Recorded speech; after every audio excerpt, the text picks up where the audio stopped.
We went to school together, so grew up in Freeport, New York, home of Flavor Flav. I literally grew up on the worst block in Freeport. I remember hearing Mr. Softy outside. He told me straight to my face, we don't sell ice cream. Of course, they were selling drugs. Yeah, you haven't found a dead body while you was playing tag, have you? Yeah, I did. I had to try to figure out how to be a man, but with no men teaching me how to be a man. Unfortunately, when you don't have a man in your life to teach you how to be a man, you learn how to be a man through the dumbest ways, like music, entertainment. That's kind of how broken traditions came about, because I saw all the bad things of toxic Black culture. The stuff was happening with BLM. You start to see the other side of it. You start to see the money grab. You start to see the people who were really amplifying it because they see the monetary gain of it. I never had a problem with a cop. I'm told time again, constantly, that cops are killing us at this crazy rate. And I thought about all the past experiences I had with police officers. You start seeing the rate that we're killing each other as opposed to a cop. I think the CDC said gang-related violence, 22 Black people die a day. How easy would it have been on your platform for you to act like a victim? Very easy. Whether it's whatever, like, we amplify the worst things in our culture. So true. And I'm like, we need to break away from it. Welcome to the Purpose Over Pension podcast. I'm your host, Letty Bradley. Today, we have a good friend of mine here by the name of Leron Gaskins. Leron, thank you for joining me today. Oh, no problem, man. I flew all the way from Atlanta for this. Yeah, that's yeah, right. Yep. Yeah. So I know Leron from high school, actually. Mm-hmm. Actually, probably junior high school. Yeah. And, you know, we've always crossed paths as a result of me being friends with my friend Cedric. Yeah. And then he was friends with my friend Cedric. Mm-hmm. And we lost contact after high school. Yeah. But then I started seeing you put out a lot of things on social media Mm-hmm. in regards to, and I guess we'll get into that a little bit later. But like I was saying to you, you know, I knew you as this super funny guy, you know what I'm saying? Just a prankster, a jokester. I mean, you and your crew, you guys would have my stomach hurting. the crap that you guys used to come up with, man. I mean, I still try. My wife don't think I'm funny, but I be trying, yeah. What about your kids? Your kids think you're funny? Well, my son, he don't think I'm funny no more. Now, my son is 21. Oh, he's 21. He's 21. He just turned 21 a few weeks ago. So, yeah, my jokes don't hit as hard as they used to with.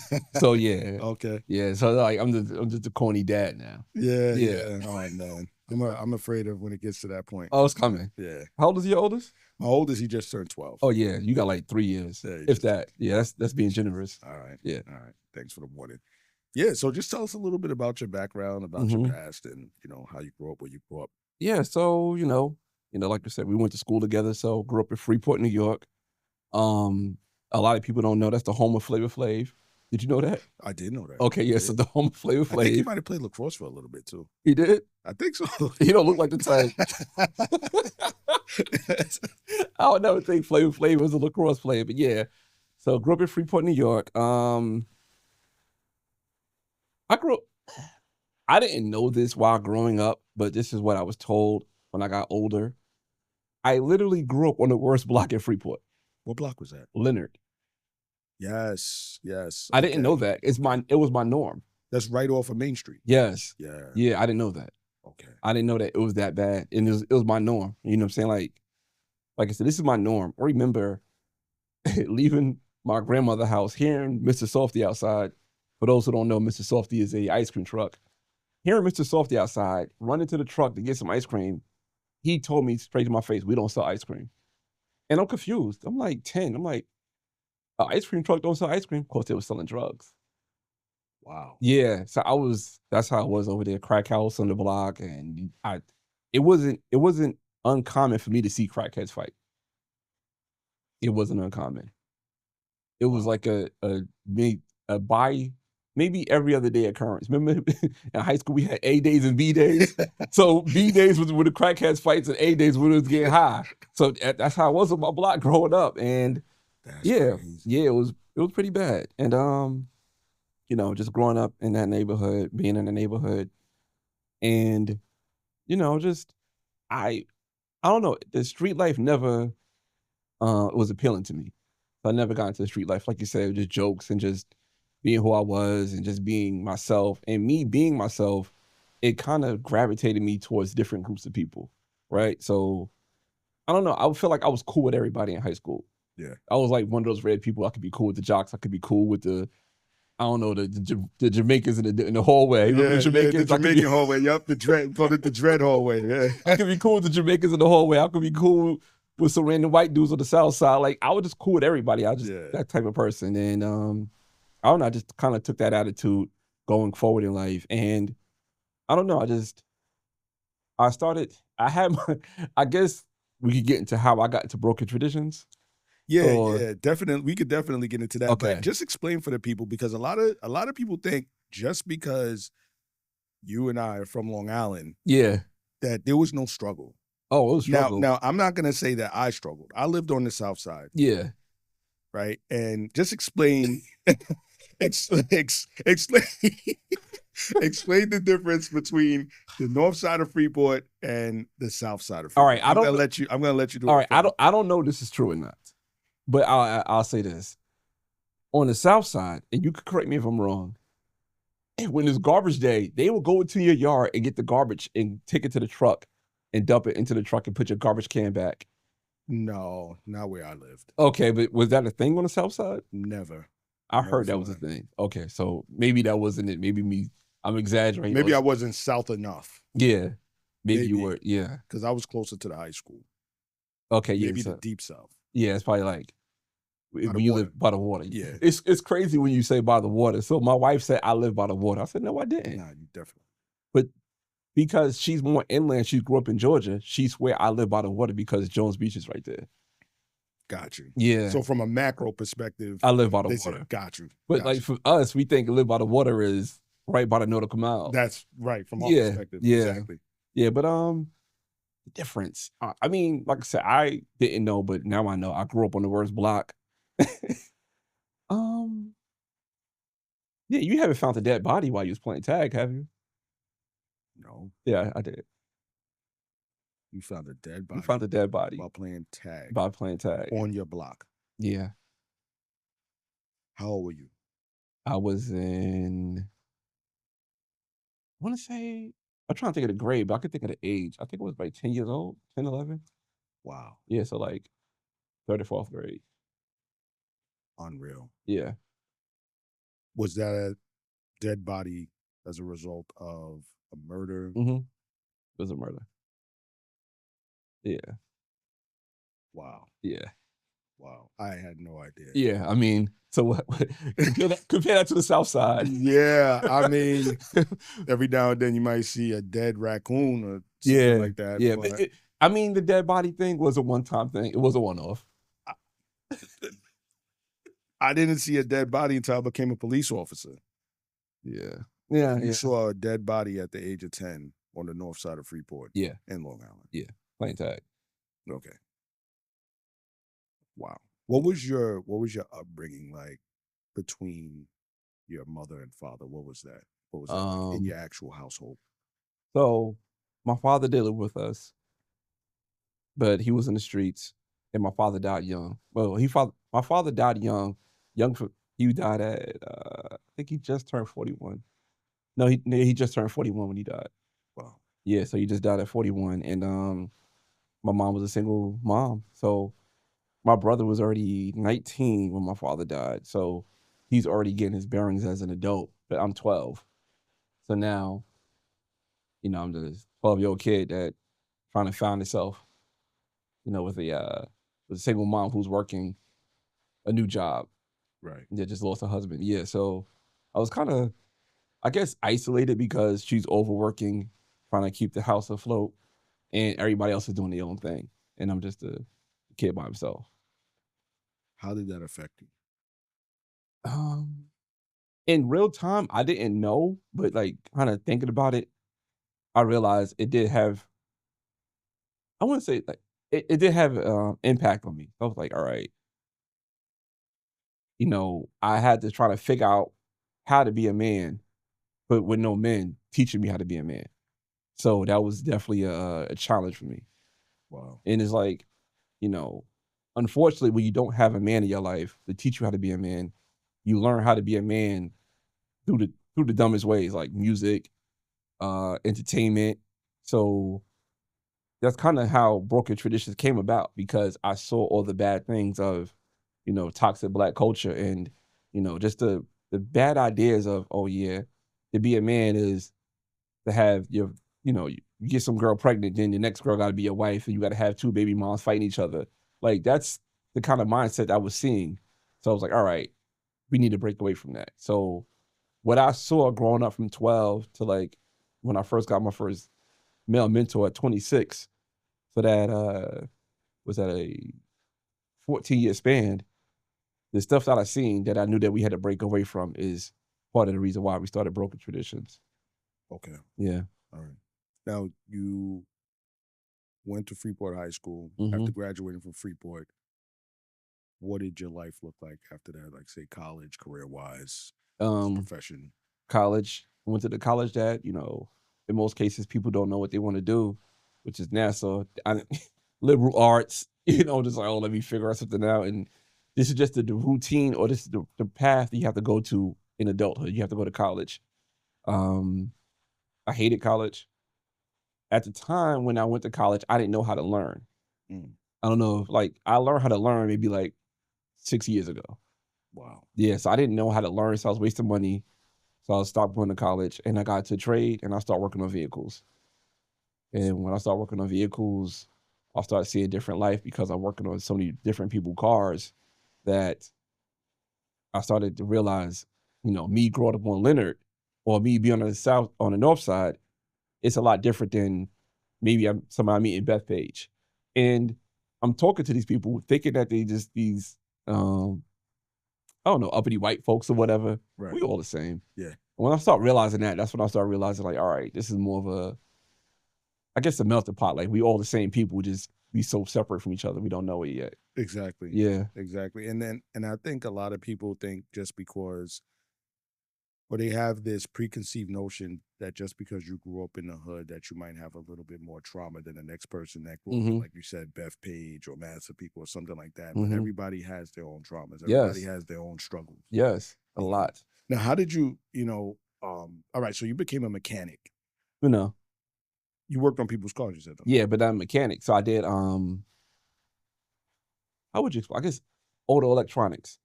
Okay. So yeah, so mechanic, no shade to no mechanics, but mechanics, what they usually do is, oh, my brakes are bad. I change your brakes. Yeah. You know what the problem is? Take one part, put another part in. What I was doing was either adding all the aftermarket stuff into the vehicles, like radios, remote starts, things of that nature, or I had to diagnose electrical issues and find out where the problem is at and fix the problems. Okay. Yeah. So you went to school for that as well? I did, yeah. Okay. Mm-hmm. Man, so how did you go from that to Broken Traditions? Who said I went from that to Broken Traditions? I'm still doing it. Oh, you're still doing it? I'm still doing it, yeah. Oh, really? Yes, I'm still doing it. So, well, how did Broken Traditions come into play in addition to that? Okay, so I always wanted to do content, right? But the thing is, I never had a target that I wanted to hit and that I'm comfortable talking about. So I went to different variations of content creation, and people who follow me from way back when then into where I'm at now, they know I'm like on my 4th wave of creating content. Yeah. So like my first wave was I was just traveling a lot for work and I was vegan. So I was traveling vegan, just going to different places, trying food. I didn't know what I was doing, right? It was horrible. It didn't grow, right? Then after that, I started working from home, but still in the same field. I was like, oh, I'm in Atlanta. There's a lot of Black-owned brands. I'll try to do, Black-owned brand reviews. I don't know how much time we got, but that was a nightmare. Okay. That was a nightmare. Because, why is that? All right, so I remember that. Yeah, there was a lot of cutthroat behind the scenes that I was uncomfortable with. A lot of cutthroat, and a lot of people were. It was a shady business that I didn't like. I didn't like it. I didn't like how, say for example, Lenny got you got a water brand, right? And I take some of your water, do reviews on your water, or just post your water, whatever, and you get some engagement. But now say, I don't know, Tony, he has a water brand, and I didn't post Tony yet. Tony would DM me like, yo, why are you posting him but not me? Who is he over me? Like, it was a lot of that. Right. And I'm like, it's not that serious. It's just a post. But people were very competitive in that way. Got you. In different niches. So there's only one, I guess, group of business that people were very supportive of each other, and that's the perfume business or the fragrance business with Black-owned brands. So not food, no. Clothing. Cutthroat. Wow. Yeah, so the fragrance brand, they very supportive. Okay. Like, my wife and I just came back from a fragrance brand. He did a launch party, and I probably met 4 other fragrance brand owners at his launch party, and everybody came in to support him. And everybody who was there all bought his new fragrances. It's like this ecosystem of them supporting each other. Okay. And even the guy who had this Chris, his name is Chris Classic. Shout out to Chris Classic. He also from Long Island. Okay. He's from Hempstead, but now he's in Atlanta. He has a thing called a Black Nose Lab, where you can smell his fragrances, but he also have 40 other Black-owned fragrances you can smell at his lab. Oh, so you're not buying it blindly. Right. Yeah. So, like, they really support each other. But that was the only category of business that did that. Do you think it has something to do with our culture?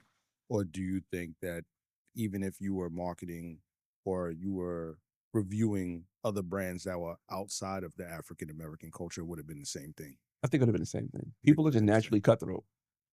Got you. Yeah, people are naturally cutthroat. So if the leader of that industry is not leading with, let's work together, people would just be, the crabs in the barrel. Yeah. Because everybody pull each other down. They don't care. Right. At what cost? What led you to what you said you always wanted to be a content creator? Mm-hmm. Why do you feel like that was something that you were passionate about? That's a good question. All right. That's a great question. I'm glad you asked that, because I never thought about it until just now. So originally, I always wanted to be like a sports anchor, right? And I was like, damn, wake up in the morning, I don't know about you, but you go through the ESPN loop. Like, you would just watch sports and then watch this, watch that. And I just thought that was so creative how they did that. Right. And I was like, I would like to do that in some type of capacity. But I never went to school for journalism, never went to school for media. I never did none of that stuff. So I got into content creation, not realizing that it was a business, but I was like, all right, now I'm into content creation. How can I make it a business? So it started off of that, just me wanting to be on ESPN or Fox Sports and just talk about sports. But I didn't care about sports enough to talk about it, so I didn't do no sports page. Right. But I just knew that I could find something to talk about that was, where everybody's going right, I want to go left and talk about something else. Okay. Yeah. Was it more so, like you said, that it was an opportunity for you to monetize or make a career out of it? Mm-hmm. Was it more that, or was it more about you feeling like you are able to put a message out in regards to something that you may or may not believe in? And with you having the personality that you do have, mm-hmm. you feel like you need to put it to use in some way, shape, or form? No, actually it was the creativity aspect of it. Got you. I mean, how long I've been here for? An hour? Yeah. How long we've been talking about all the stuff behind the scenes? Yeah, exactly. So it's like the creativity of it and learning, all right, if I get this camera, if I get this mic, if I get this soundboard, if I get this switcher, the creativity of the technology aspect of it kind of drew me to it, to be honest. And just to be creative and to create art in that aspect. Yeah. So it's more about the process. Yeah. And the behind the scenes. It's not just about getting the money from it and the potential to be popular, or whatever the case may be. No. It's the process. It felt very fulfilling. Gotcha. Gotcha. And I want to pin that statement you say, like the process of, I guess, getting seen in the views. I want to pin that because that kind of the shift of going in the new direction, but we don't have to say it right now. Yeah. I don't want to mess with the flow. We going good. We going good. Yeah, it's going good. It's going good. All right, so you're doing these reviews on Black-owned products, and I actually loved what it is that you were doing. Mm-hmm. I was like, this is great. I've never seen anything else in regards to it, and then I saw that you kind of shifted away from it, but obviously we never talked about it. I didn't. And I did realize that you started to shift a bit when it came down to the BLM protests. Mm-hmm. It seems that you started to focus a lot more on the injustices and just getting the understanding of what was going on, why it was going on, getting other people's opinions. You actually asked me a few questions about it.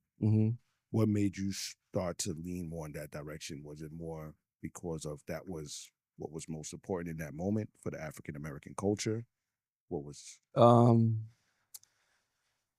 Yes, it was because it was the most important moment at the time. Yeah. But also, I guess my social awareness was already heightened 10 years before that.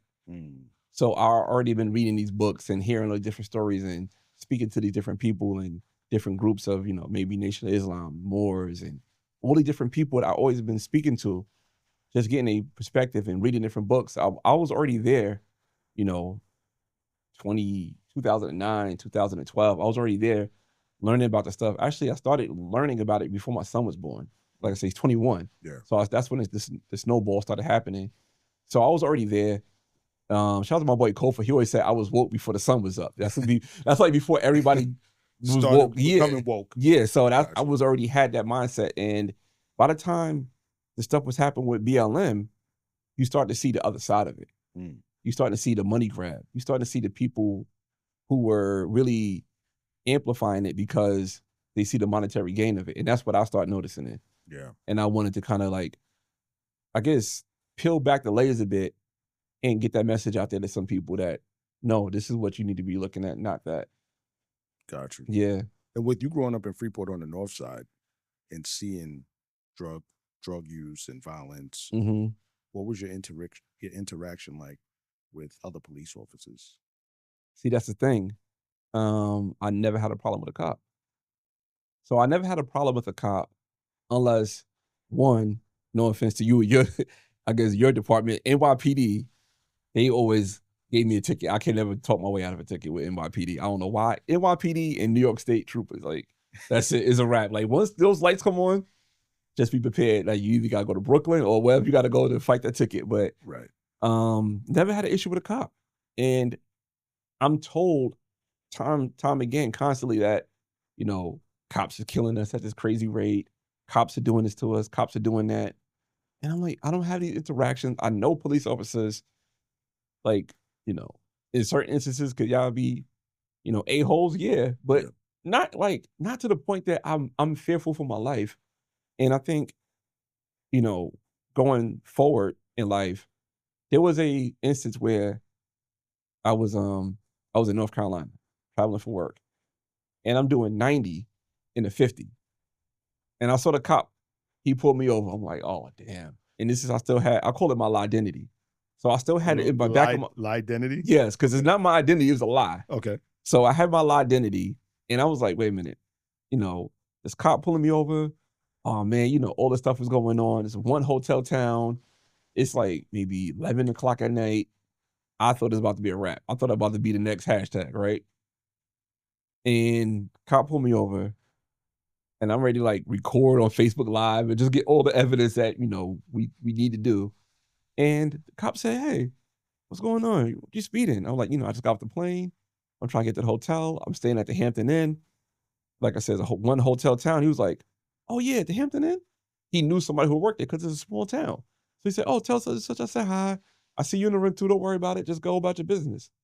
Ever since then, I was like, I never had an issue with a cop. And this is a white cop. It's a white cop in North Carolina. North Carolina. I forgot the town it was. Yeah. It wasn't like Charlotte. It wasn't like, was it Statesboro, whatever. It wasn't like a major city. Somewhere in the sticks. Yeah. I thought I was grass. I thought I was done. Did you think you were done based off of the rhetoric that people put out in the media and social media? The lie identity. Yeah. That's what I thought I was done. Yeah. I thought I was finished. Wow. Yeah, but once that situation happened, and I thought about all the past experiences I had with police officers, especially crazy not in the South. They're a lot more lenient in the South. And I'm like, what are they talking about on, these platforms? And it's like, then you start seeing the rate that we're killing each other as opposed to a cop. I think the CDC said, and I could be mistaken, you could fact check it, gang-related violence, 22 Black people die a day. I believe it. a day. I believe it. That's crazy. How easy would it have been on your platform for you to act like a victim? Man. To act like a victim and your platform to explode. Very easy. Very easy. How much bigger, if you did act like a victim, how much more of a following do you think that you would have? How much more money do you think that you would have in your pocket? All right. I know some of these things, you can't give me a precise amount, but you know where it is. Yeah. All right. So as far as money, it depends on how bad I wanted to scam. Depends on how bad I want, especially in Atlanta, especially during that time. In Atlanta, yeah. Oh my God. Yeah. I mean, as far as following, I definitely would have hit. So Instagram, I call, these social media sites drugs. Instagram is my drug of choice. Yep. And, even though I'm going the direction I'm going in, I'm still at 45,000. So if I would have done that route, I think I'd have hit another 200. Especially, like I said, I like the art of it. I know how to post things to trigger people. I know how to post things to get people to pay attention. I know how to post things for the algorithm. So as far as shorts, that's easy. It's very easy for me to post a short and know that it's like, all right, so you play lacrosse, right? What do you play, defense or offense? How does it work? I don't know. I'm a midfielder. So I run up and down the field. I play a little bit of, mostly offense, a little bit of defense. Okay, so like, what is it in lacrosse that can happen and that you practice this one thing and once it's about to happen on the field, before it happens, this is a good play? That's a good question. I would say, I would say when it comes down to clearing the ball, okay, by the way people are positioned on the field, you can kind of get an idea if the goalie's going to be able to successfully clear the ball, as opposed to it being intercepted or being. I don't know. That's a good question. Okay, because if you were to relate it to policing, I think I would be able to answer it a little bit better. All right. I would do one sports analogy, then I want to hit a policing part. Then I'm gonna get to where I'm about to go. All right. So you ever see Steph Curry shoot a shot and he turn around and look? So I'm gonna give you a good example. Okay. If you don't mind me doubling back. No, I don't mind. All right, I'm gonna give you from a police perspective, right? When you walk up to somebody that looks suspicious, and they're super sus, and you walk up to that person, you start talking to them. Hey, how you doing? Yeah. Can I have your ID? The reason why I'm stopping you is because of this or that. Yeah. When that person feet starts to shift over to the opposite direction. I wish I could see his feet right now. when their waist starts to turn. Yeah. And their feet start to shift. Yeah. Not facing you anymore, but either to the right or the left. Yeah. They're ready to boogie. That's the sign right there. When they start to blade their body in a different direction. So if you're right in front of me, you're that police officer, and I start going like this, and I'm talking to you like this. Yeah. Boom. That's it. This episode of Purpose Over Pension is sponsored by Keys for Heroes, founded by NYPD Sergeant and Loan Officer Malcolm Marcel. Malcolm's mission is simple: help first responders become homeowners with straight answers, white glove service, and special programs like the Community Heroes Lender Credit, where you get up to $3,000 back at closing. If you've been thinking about buying a home, refinancing, or seeing where you stand, text the word PURPOSE to 631-817-HOME. That's 631-817-4663. Keys for Heroes, helping first responders get the keys they deserve. Okay. So now to go back to social media. I know when I post something, I'm seeing at least 250,000 views. When I make it, I know all the little triggers. I know let me put this picture here. Let me put these words here. Let me put this here. Let me put this story here. I can map it together from the whole thing. I know it at least 250 is the minimum. 3 million is the most. I know that. So I know how to play the game. I know how to trigger the game. I know how to trigger all these different things to get these views. So to go back to your question, if I was to do that route, I know how to trigger it. Yeah. Yeah. How many people do you think that are out there that don't truly believe in injustice but leverage it for the wrong reasons? A lot. I'm not gonna lie. When I first saw Broken Traditions, I was like, "Oh boy." I was like, "Oh boy, is this gonna be what I think it is?" And it wasn't. Yeah. And it wasn't. One thing that I did notice is when you would post things, and when it would go against the grain of what African Americans expected, you would catch a lot of heat. Oh yeah. Oh yeah. Why is that? Because I'm not feeding their what's the correct The term? agenda. No, it's not the agenda. I'm not confirming their victimhood. I'm not confirming it. But the package looked like I should.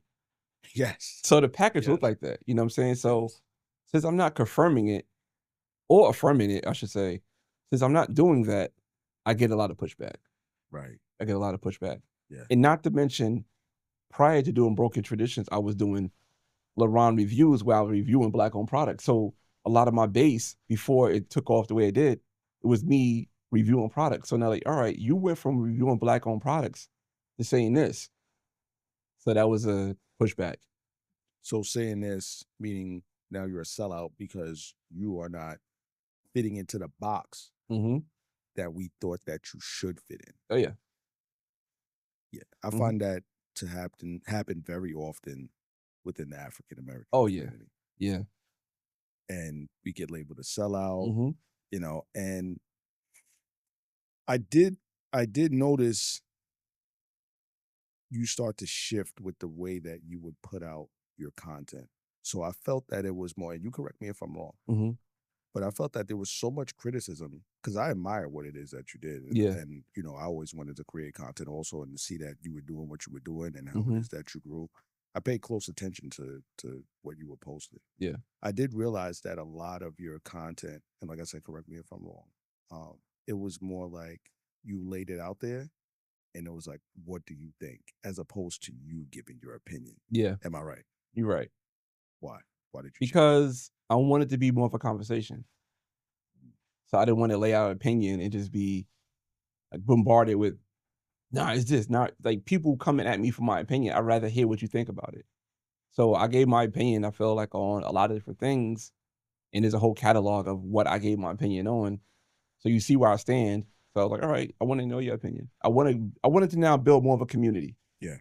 Of, you know, people who wanted to have conversation and people who wanted to have, you're like, you know, just dialogue and try to come to an understanding and also come to an agreement of, all right, since we're here, let's have a solution.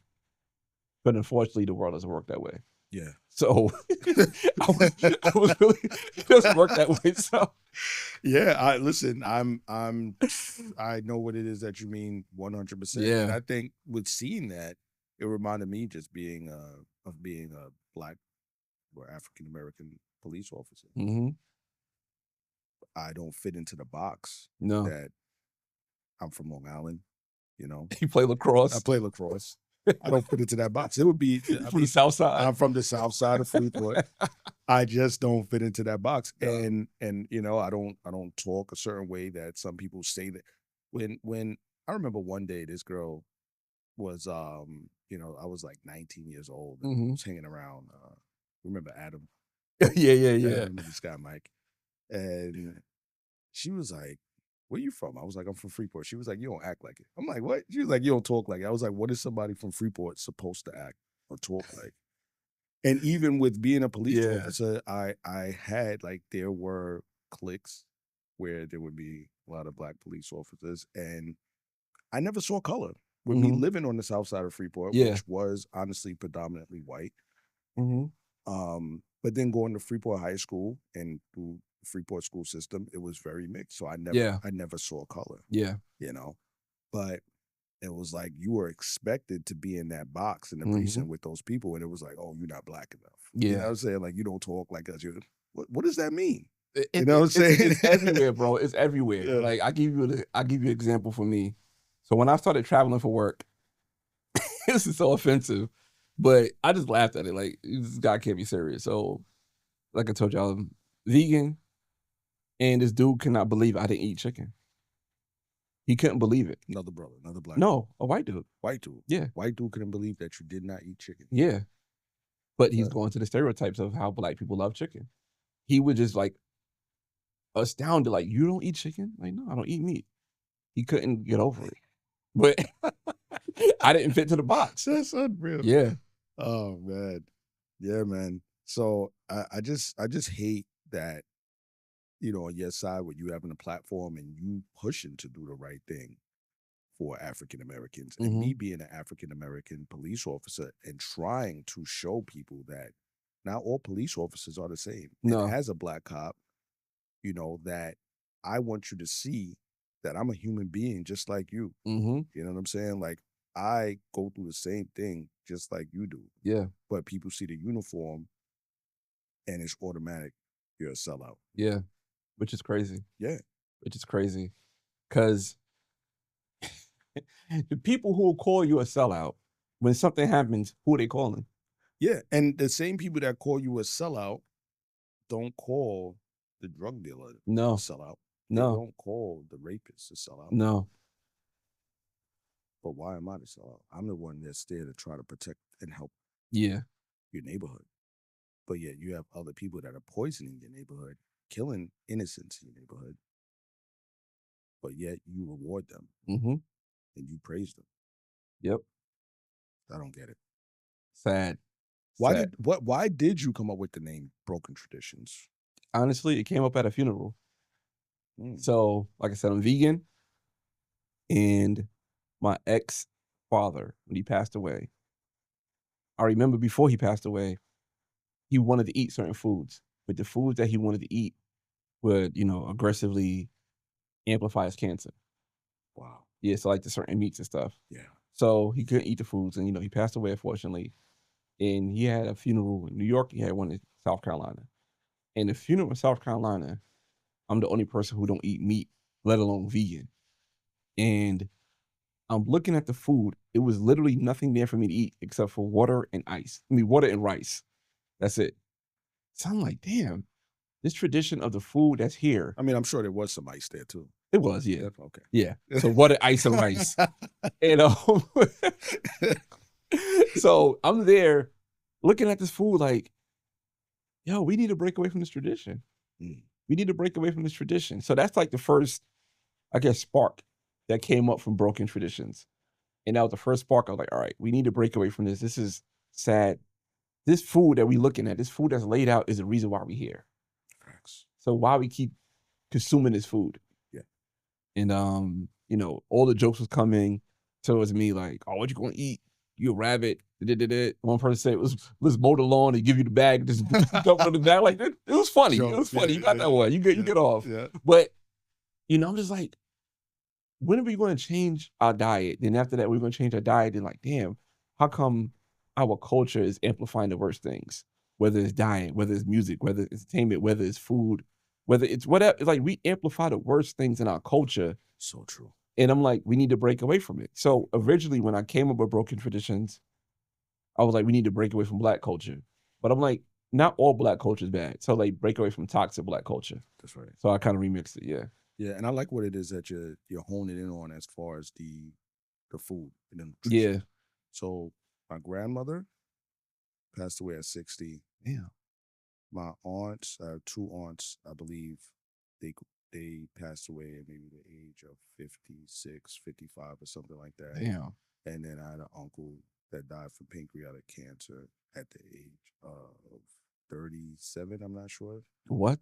Damn. And this is all on my father's side. He had obviously his mother, and there were 5 siblings. He only has 1 sibling that's alive. And all of these, for the most part, are due to what they were feeding their body. Yeah. Diabetes was the culprit for the most part. And my uncle, he had pancreatic cancer. He had his vices that he went through during the course of his life, and he succumbed to that. What I've come to realize, and you tell me what you think it is, I think a lot of the issues and the vices that Black people deal with come from trauma or how they deal with their trauma. the bad food as coping mechanisms? I would double down and say it's not a Black thing. It's an American thing. Mm-hmm. Because, you know, when you talk about our trauma, right? Mm-hmm. The things that we go through, how we cope with it. Yeah. What about the soccer mom who got to have her mommy juice that's an alcoholic? Right. So, you know, it's an American thing. Yeah, I agree. I agree. But being that we're talking about the dietary aspect, I just feel like fitness amongst the African American culture and diet is not something that's pushed. No, it's not. Man, when you talk about fitness, it's just not pushed. It's not made to be cool. No. It's better to eat like a savage and to have great food and to listen to toxic music more than it is to eat clean and to work out. Yeah. And to make sure that your mind, body, and soul is good. You're right. Because it's an easy path. Yeah. It's an easy path. And going to working out, my wife might kill me for saying this, but it's the truth. When it comes to like Black culture, when it comes to Black women, their hairstyle prevent them from working out. Because they spend a lot of money getting their hair done. The last thing you want to do is sweat it out. And I'm not going, like a Black woman, I'm not going to spend, $250, $200, $300, $500 on this hairstyle. And if I go to the gym, I waste my money. So they're going, this is purpose over pension. They're going to choose hair over health. They're going to choose hair over health. And it's a thing. And the crazy part about it now, I mean, it's Atlanta, so I'm not sure how it is in New York. But in Atlanta, those same ways of women like doing their hair, men are now going towards that. So I don't know if you ever heard of a man unit. A man unit? Yeah. What the heck is that, bro? All right, so say you thin it on top, right? And you want waves. So the barber would give you like the George Jefferson intentionally and glue on your hair a weave and have the wave spinning and blend it in with the side of your hair. So I've seen... But before you said what you saw, I seen a guy at the gym. I was like, damn, men, we go through certain things. Our hair grows a certain way, whatever. But then he came with the freshest cut. I'm like, oh, he got a man unit. But after the 4th day with the man unit and still working out hard, you see the man unit start peeling back. You see everything is happening. Peeling back, bro? Because it's glued on. So what is a peel back man unit like? It looked like what you think it looked like. It looked like hair pulling up like a rug. So that's what it looked like. Unreal. Yeah. So it happens with men too. You spend, man units are not cheap. My barber does them. So, and shout out to my barber. He cut the man units like how he cut my hair. So it looked like I got a man unit sometimes. And I'm like, I don't have a man unit. I just have the same cut that he did. But your hair looks great. You have no gray hair. You're not bald. It's like, what's the secret? What's going on? Vegan. But the gray hair is coming though. So you're still vegan? I'm vegetarian now. Still okay. Yeah, I'm vegetarian, yeah. But and a lot of water.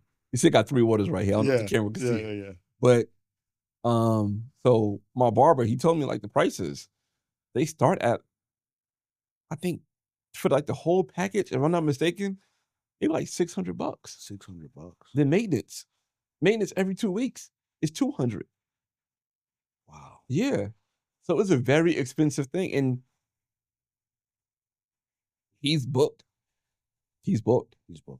I got to book haircuts week and a half in advance because he's booked. Because men are doing this. Wow. But like I said, going back, the hair over the health.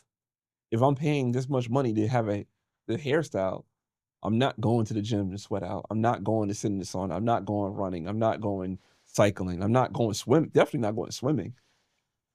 So you're going to choose that. What kind of pushback do you get when you do speak on this? I get a lot of pushback. Yeah. I get a lot of pushback because... What is it? How do they push back? They make up their own truth, or they use the half truth. Which is? Oh, all right. Say if I say that about the Black woman here. All right, I'm going to tell you what I'm about to tell you, and I'm going to tell you what happened one time. So if I say something about Black women's hair, right? One, if I do something like that, I try to have a Black woman on as a co-host just to have some of the blowback. Right. That'll work because she's a sellout now. But then if I say something about Black women's hair, I get, who are you as a Black man to speak on Black women? And the most craziest time I got that, I did a video about Black women twerking on top of a moving car on the interstate, right? Sounds crazy. It is crazy. Yes. So actually, multiple women died from doing it because you on top of a car, the car falls, God forbid a car hits you. You know, is this all for content? Yes. It's for content. Yes. Which you can go, I guess it's gonna. I said it for a reason. Yeah. One of my white friends said something in my comments. I post and ghost because I can't be. You can't. I can't do it. Yourself in. I can't do it.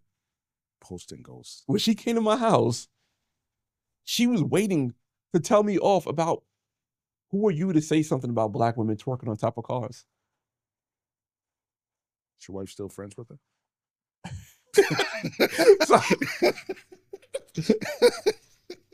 They don't speak as much. I would just put it like that. Okay. But yes, she definitely waited to have this conversation with me. And I'm looking like, are you serious? Yeah. But the crazy part about it, her friends was even like, are you serious? But in her mind, no matter what a Black woman is doing, a Black man can't speak on it. Which is no, I don't know how big your gigabytes is on a hard drive. Oh yeah, we're good. We can talk about that for hours, but I'm not gonna try to hold you down for that long. No, we're good. Whatever you want to speak about, brother. Yeah, but yeah, just that's the pushback we'll get. Got you. Yeah, with broken traditions. Yeah. Wow. Yeah, that's crazy. Yeah, man. So you said you're working on something new in regards to broken traditions. Yes. What is that and why? So I guess full circle. I'm working on having a new enemy, right? So my enemy was before the toxic Black culture. And, I felt like talking about toxic Black culture, at the end of the day, I'm at a glass ceiling with the content, right? It's only but so much Black people want to hear about toxic Black culture. It's but so much that Black people want to constantly hear these things. And it's also but so much that I want to constantly talk about it. Right. Because it takes a lot for me to see a video, think about it, do some research on it, write an essay, create a script, do all these different things and create content around it. And it's like, after a while, I was saying to myself, why am I doing this? Right? So the new thing I want to tackle. Wait, can I ask you a quick question? A lot of toxic Black culture, what do you think it stems from?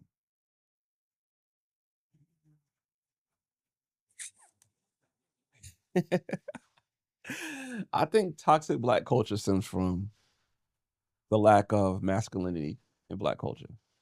Yes. I think it stems from that. Yes. Yeah. Yes. And why do you think that the masculinity element is an issue? What's the reason for it being an issue? With the lack of it, or? The lack of it, yeah. What's the cause? The ultimate cause is the government became the daddy. So once, I don't know if you ever seen it was like a 1970s documentary about how, basically Black women chose the government or welfare to be the daddy instead of having the man in the house, and how the cause and effect of that is what we live in right now. I think it's the Morningham report. Yeah, Patrick Morningham did a whole report about this, and it started in the 60s and they had a documentary in the 70s, but yeah, the Morningham report basically speaks about how, the government being the male figure, so to say, in the house, going to have the effects that we having right now in 2020s. Yeah. Yeah. So definitely that. So and I agree with that 100%. I think the absence of the Black man being in the household is a huge problem. Or it's not just a Black man need to be in the house. It has to be an active Black man in the house. Because you could be a Black man that just, you go to work, come home, go to bed, watch ESPN. You're not doing nothing within the house. You don't know what's going on with your children. Or you don't know what's going on with your wife. You don't know your wife had a mental breakdown today. Wow. You don't know none of these things. You just go to work and come home. And that's so true. If you're not an active man in the house, you're just another roommate. So you have to be an active man in the house. That's true. Yeah. That's true. My father, he wasn't around a lot because he was usually at work. My mother did raise me. I was around my mother more than I was around my father. And then when he did come home, a lot of it was like the disciplinary element of it. You know what I'm saying? Yeah. So I could understand where it is that you're coming from with that. Like I would have loved for my father to be around more, but he was providing for the household. Yeah. So I could definitely understand where it is that you're coming from. But now look at today's time where the man, the husband and the wife have to provide for the household. Yeah. But the wife still have to do the cooking. The wife still have to do the cleaning. So all that tension that's going on is going to have a toxic environment because you're not holding your weight in your house. So I think, it all stems from that, the issues in the Black community, because the lack of positive male figures in your life. And if you don't have the male figures in your life, who are you looking up to? The athlete? Or the drug dealer. Or the drug dealer that's in your neighborhood. Right. Yeah, so, or, you stressed out, you become the drug dealer's customer. Wow. Yeah, so the crack pipe or the, I don't know, kids are doing now, heroin or meth or whatever, that becomes your parent. Yeah. That becomes a dad in the house. Well, you got the Oxy, the Xans, and all of that stuff. Yep. Yeah. Yeah. And then how do you think that comes into play with policing? Where people feel like police, they target the Black community, but there's not much accountability when it comes down to how the people are raised. Yeah. It's not just the police, it's also the school system. So you got these teachers and the police officers or anybody that's an authoritarian to a person that's pushed back against that person. Which is why? I don't get it. Why? Yeah. Because it's a popular song called Fuck the Police. It's that easy. Yeah. We made that as a song and we now wear as t-shirts. You know what I'm saying? So it's that easy. Like all right. Now I'm just thinking about it in real time. So say for example, right? Say me as an avatar, right? Dad died when I was 12. The streets is out there welcoming me to become part of the streets. And I get being part of the streets. So I'm part of the streets. I'm smelling myself. I'm thinking that I'm a man. I know this is what men do. And now I'm leading as a grown man or growing man in my body. I'm leading as the emotions of my mom. So I got women emotions with a man body. And it's very hard. I'm not gonna say very hard, but you have to be really convincing to tell a woman what to do when they don't want to do something. Right. So now I'm seeing you as somebody, as another man, like, oh, who are you to tell me something what to do? Whether it's a teacher, principal, guidance counselor, police officer, security guard, whatever. I'm not going to take that authority. And that's how I think too many Black men go that direction. Wow. Yeah. Let's take it to another level. Do you think that comes into play with a spiritual connection with God and Jesus Christ as well? Yeah. Or lack thereof. Yeah. Because, damn, that's a layered question. All right, so. Because you have this figure, if you don't know who God or Jesus Christ is, you think that it's just this figure that's looking down on you, telling you what you should and shouldn't do, and that's all it is. Yeah. And also going back to the lack of the man in the house, what is the order? God, man, wife, children. Right. So you just go God, woman, or God, mom. You missing the whole link that's supposed to be there. Right. And since you missing that link, you grow up as a man without that link. Either you become, just a womanizer. It's a number of things you could become if you miss that link. And you don't realize that you missed that link. Like I missed the link, but I also realized I had to learn about what that link really means, and me being a head of the household of my family, not just being a husband's son, not a husband's son. Like I'm just a roommate. I'm just a, somebody just chipping in on bills. I'm not that person. So I had to become the head of the household type of person. How'd you learn that? Honestly, from my ex's father. Wow. Yeah. So that was, like I said, that was like my first mentor. Or that's my first father figure after my father died. And I met him when I was 26. That's amazing. So seeing how he was moving, and I was like, all right, that's how I need to move to be with his daughter. Unfortunately, we broke up. So not fortunately for me, fortunately for her, because I became the person that he wanted me to be for her, but I became that person for somebody else. Wow. Yeah. Who was he? What is it that you saw in him that made you say, this is the man that I want to become? Just the respect, the authority, the command in the room. Like, all right, I'm here. Just that whole dynamic. Got you. Yeah, but I would say that I don't think his own children seen that in him, but I saw it in him enough for me to say I want to do that. That's amazing. Yeah. Yeah, and I also think that there's so many other things that raise young men nowadays. Oh, yeah.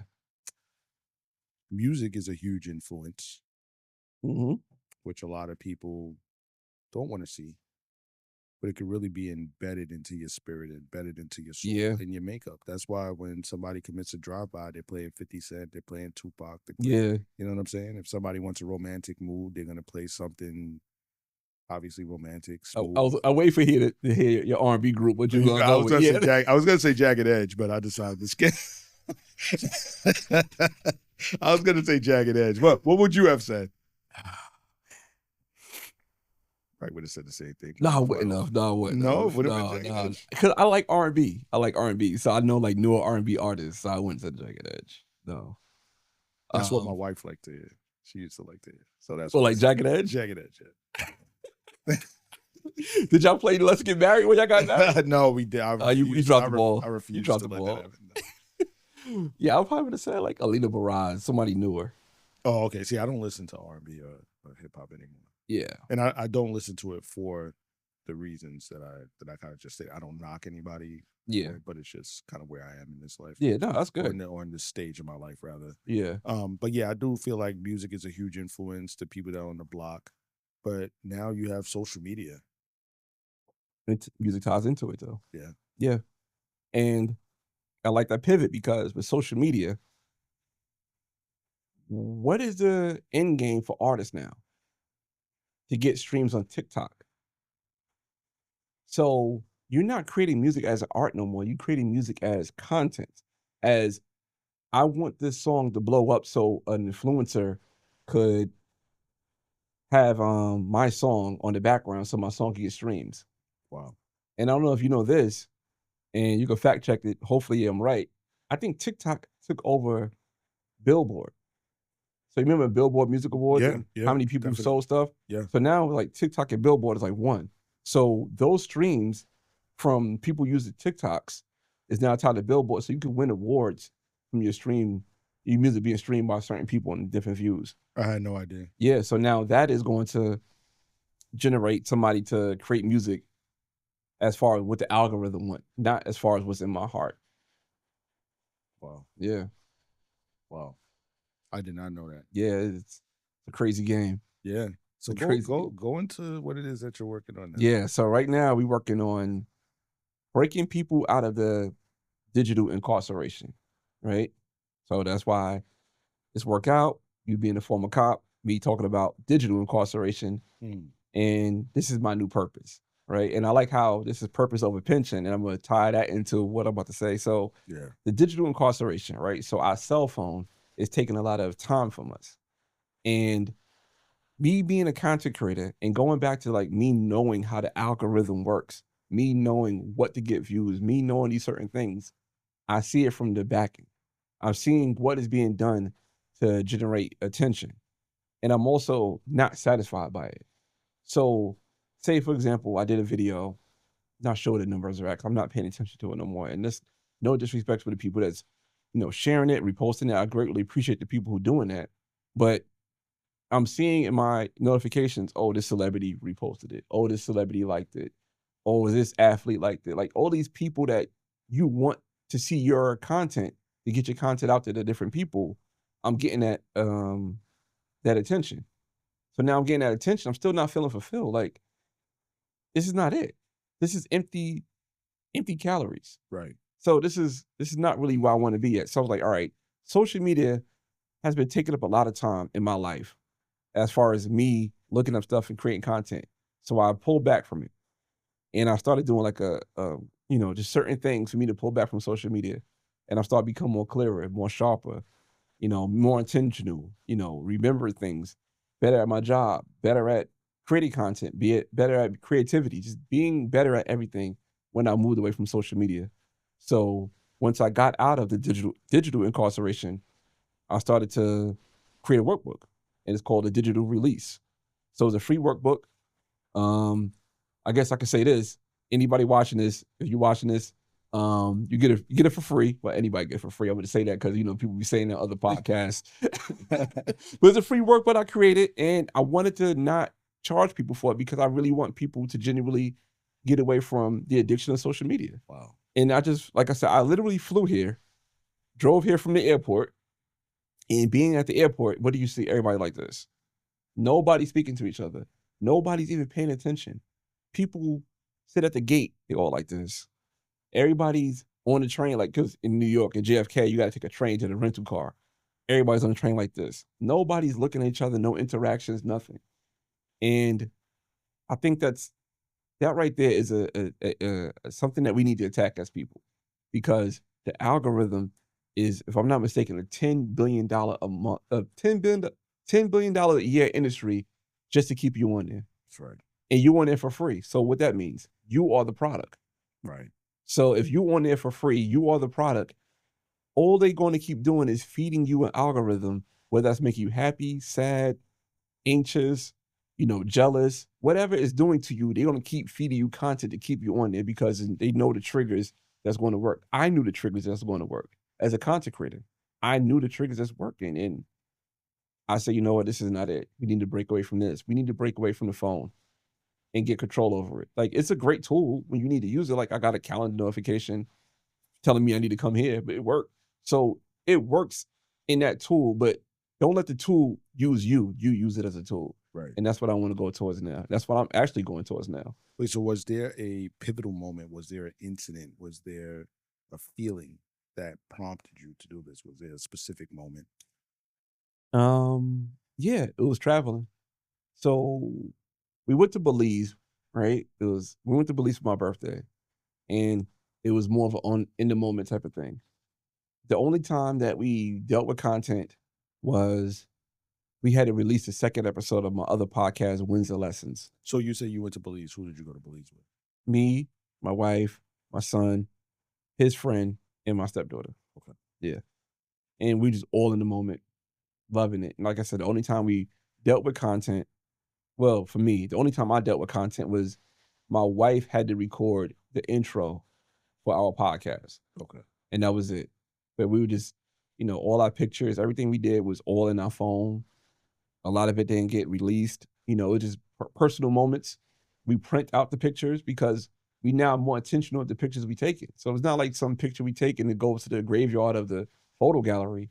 We printed these things out because these are our moments. And we have stories behind these moments. And it was a good feeling that the next trip we took, we went to Colombia, and that was really intentional. We really wasn't on social media. All the stuff I had to do with the post, I did before I left. And, just being in the moment and having a good time, that trip was just, myself, my wife, and my son. And we had a great time. And me seeing it now, having it in my head, and now we're in Colombia and seeing Colombian culture doing the same thing, doom scrolling.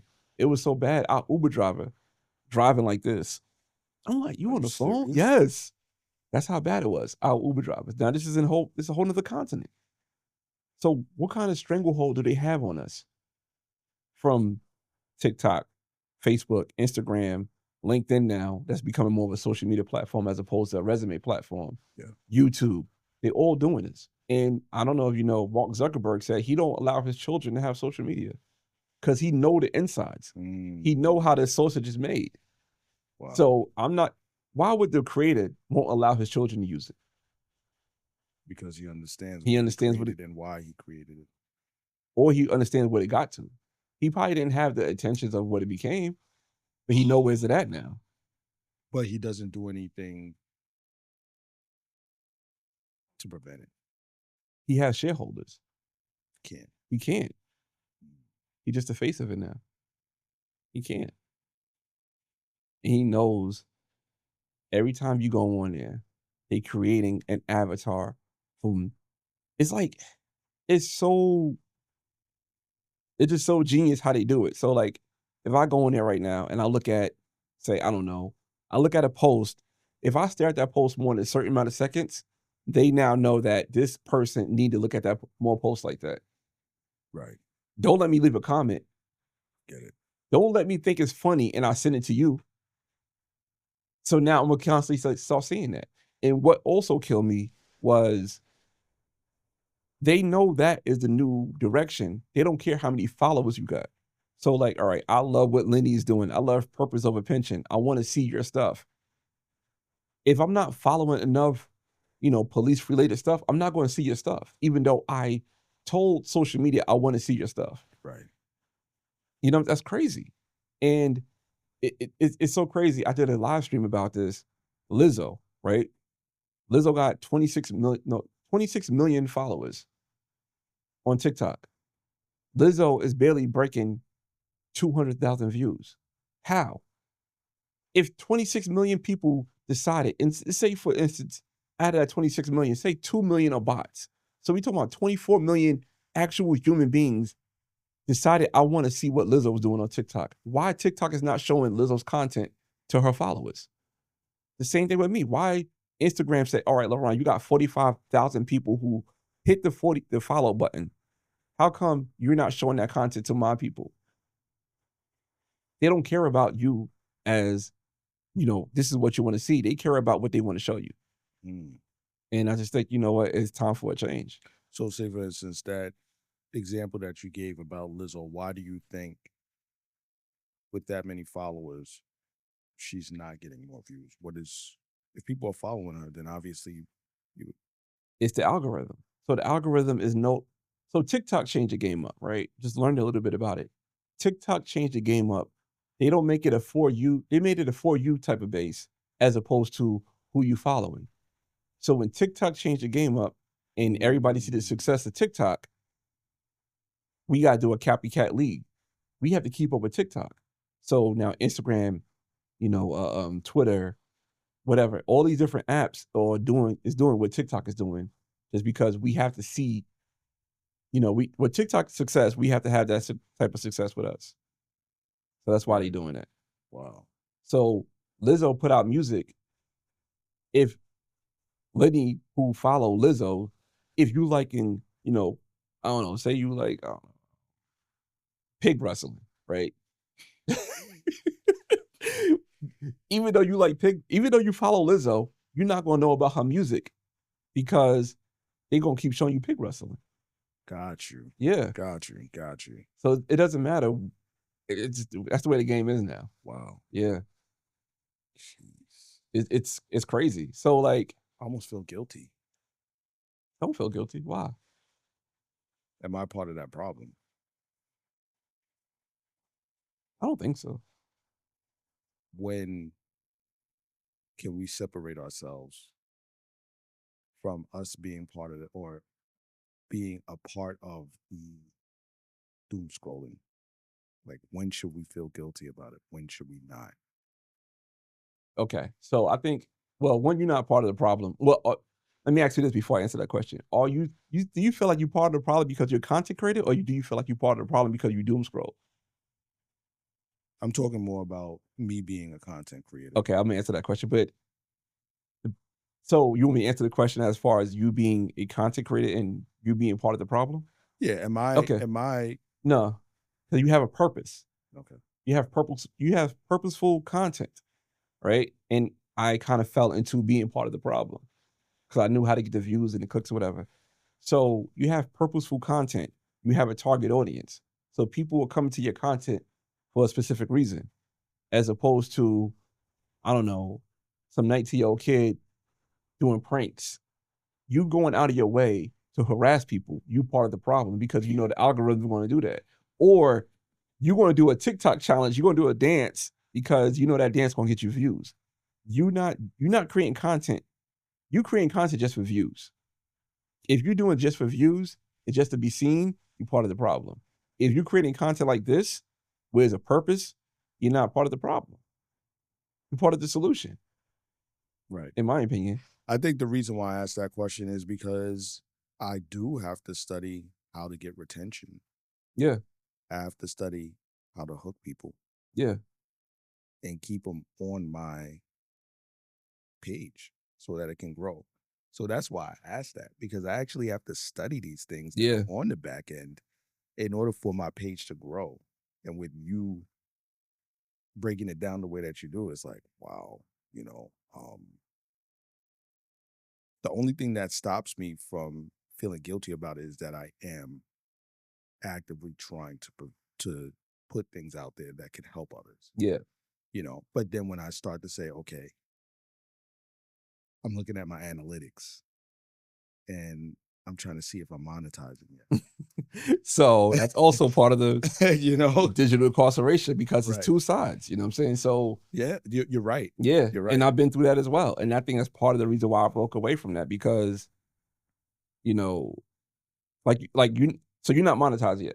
I am monetized. You are okay, but when you all right, because everybody who's monetized, especially on YouTube, when you go through this, you know you have to hit a certain milestone to get monetized, and you keep refreshing your page to see if the watch hours are there, or to see you had to subscribers quickly because of the Mr. Beast challenge. I did. Yeah, so when you still looking at the watch like, damn. Okay. I went from 97, literally 97 subscribers. Yeah. The Mr. Beast video came out August 16th, 2025.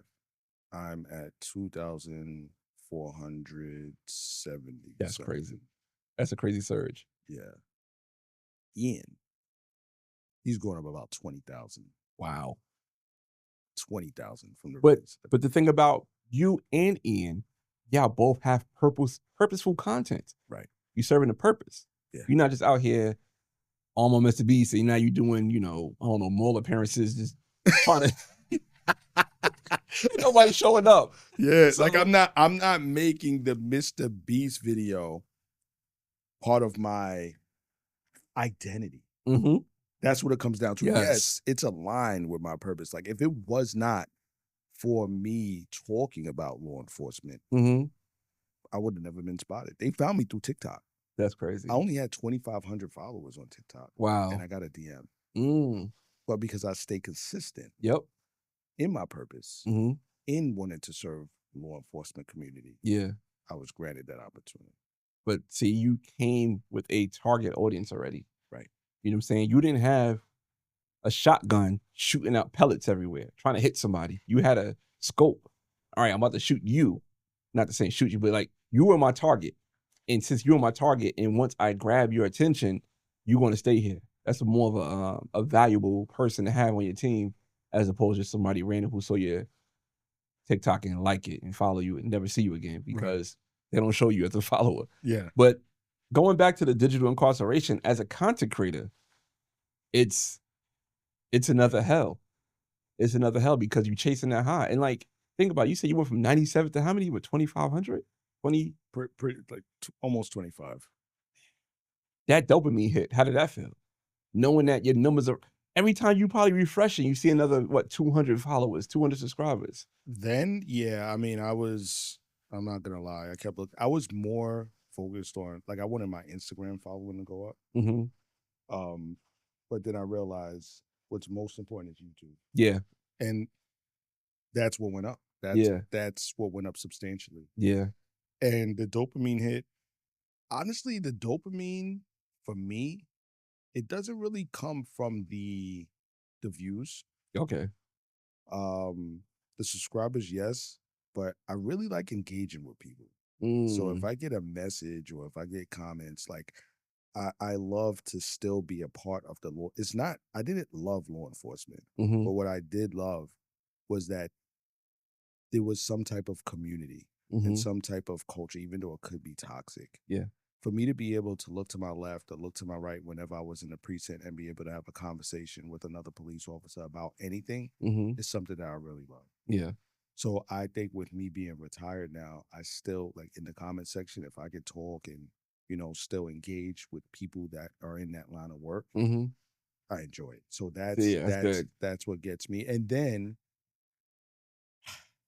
if I get a message and people are like, you know, listen, I like your content, keep doing what it is that you do, Yeah.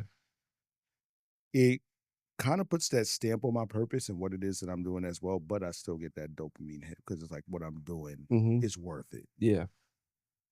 But then I'm checking for messages to see if I'm being, what's the word that I'm looking for?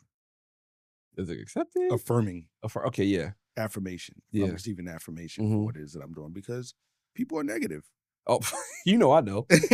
People are super negative. So sometimes, you know, when you have that person, it's like, yo, Lenny, keep going, or what you're saying is the truth. Or when somebody comes up to me randomly in the gym and they're like, yo, I love what it is that you're putting out. That's a great feeling. It's a great feeling. Yeah, the real life, like. Yeah. But, you know, you have to separate that. Mm-hmm. And you have to realize that what other people say, whether it's negative or positive, you have to take it like a grain of salt. You can't let that empower you to the point where you stay fixated on that platform and that becomes your identity. Once again, a lot of people in law enforcement, that's one of the things that I talk about so much, is not letting law enforcement become an identity. Yeah.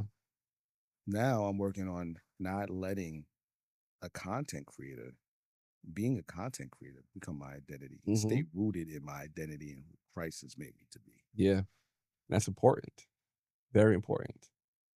And I'll give you another example of a moment for me, like, oh, you know, being a content creator is a dangerous game. So I guess, like, you had your Mr. Beast moment when you were on with Mr. Beast, which was great. I guess the closest thing I had to that was being on with Malcolm Jamal Warner. And, you know, we did a podcast together and he loved Broken Traditions. And he said it on the podcast, Broken Traditions is one of my favorite podcasts. And I used it as a clip. But this is before he passed away. And people were advising me, like, why don't you repurpose that clip? I'm like, I'm not trying to get engagement off of somebody's death.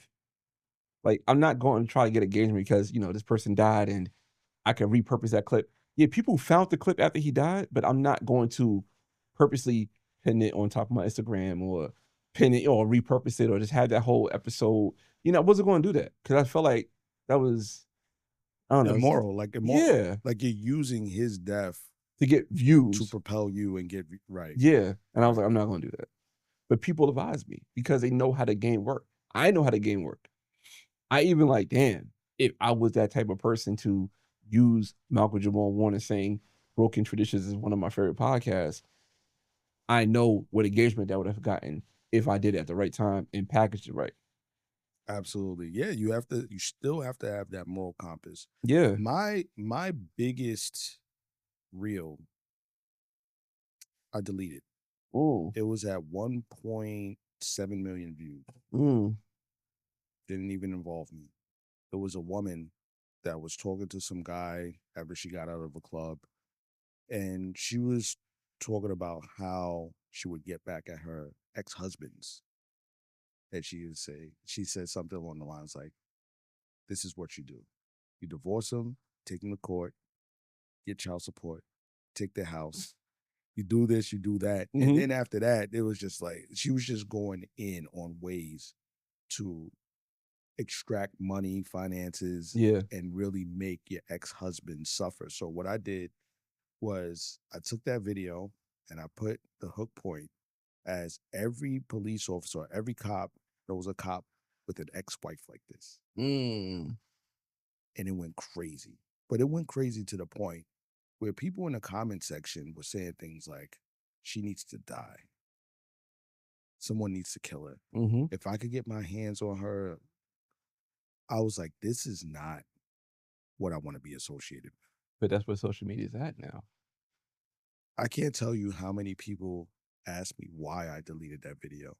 Before I deleted it, I think I got about 1,500 to 2,000 followers Mm, from that one video.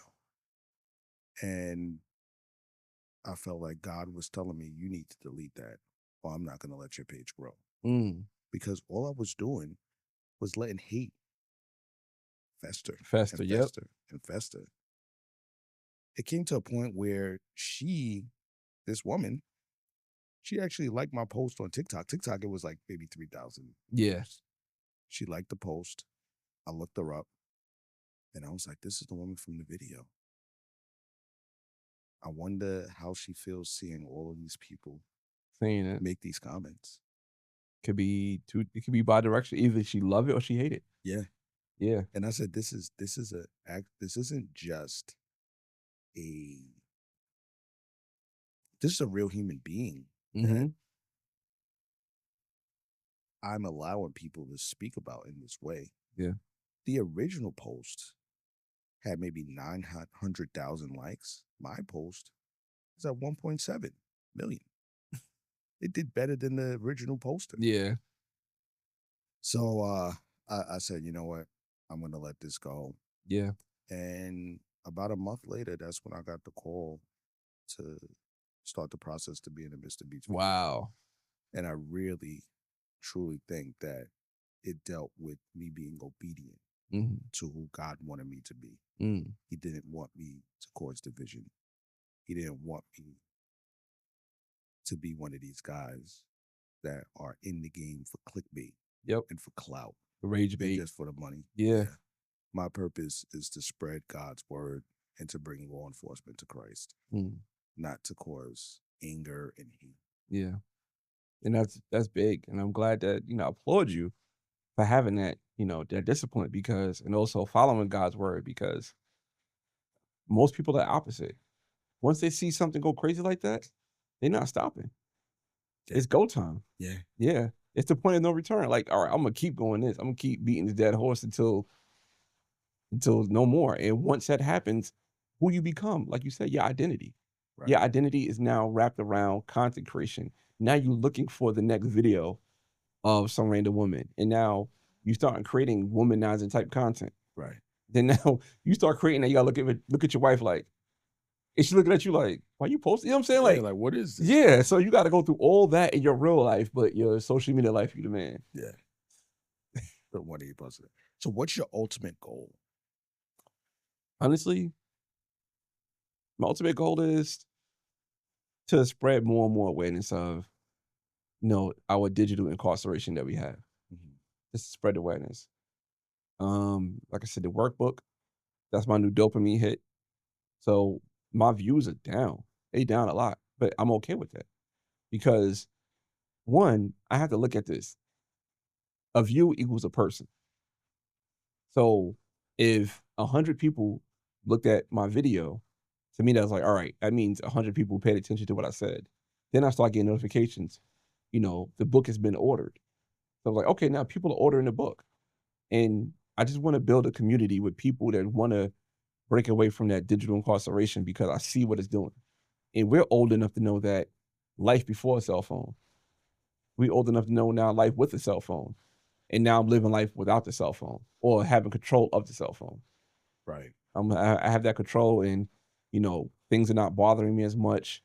Things are not bothering me at all. I can see certain things and it's just like, all right, on to the next. This is not really important for me to even think about it because I have a whole life outside of this phone. So just to spread awareness about it. Yeah, I actually use an app called Opal. Okay. Are you familiar with it? No. And then I bought another, I forgot what the device is called, but I haven't used it yet. But it's a device where you actually you put the device in another room. So say, for instance, I'm working in here. Mm-hmm. It's like this little thing that you have to scan. If I were to put it up in my bedroom, in order for me to use social media, I would have to leave the office and go up there and scan it.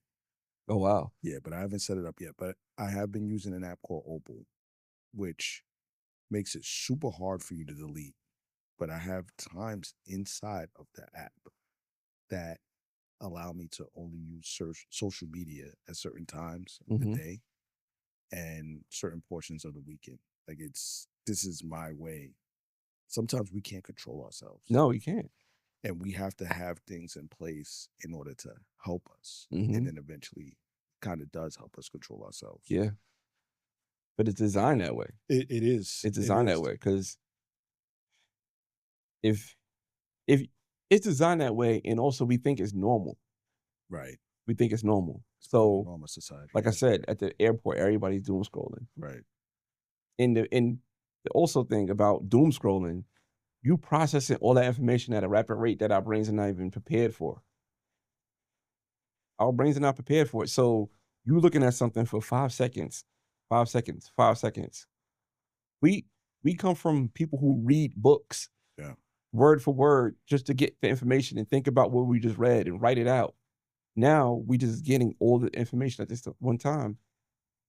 It's the reason why I think a lot of things are happening, because we're not wired the same. We're not. No. That was one of my favorite things about being in that 100-day challenge. No social media. No phone. This is the detox. No phone. Yeah. No phone.